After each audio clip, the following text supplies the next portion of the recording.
Akala niya pusang itim lang ang sumusunod sa kanya hanggang sa marinig niya ang boses ng taong matagal nang patay. Marco!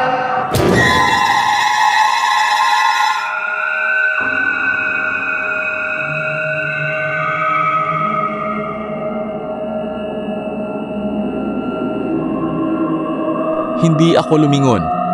Marco, bakit ayaw mo akong sundan? Tawag ulit ng boses. Mas malapit na. Parang humihinga na sa batok ko. May narinig akong mahinang pagtawa mula sa dilim na parang hindi na tao.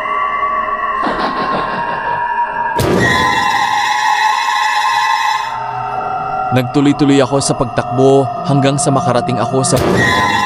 Pagbukas ko ng pinto, nakita ko si Mama nagising at balisa sa sala. Saan ka galing? Tanong niya. Pauwi galing tindahan. Mama sagot ko habang humihingal.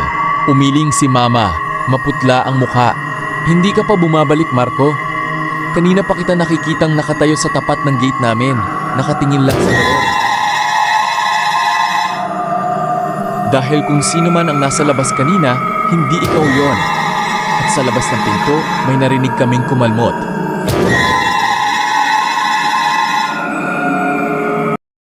Wakas, follow, like, share.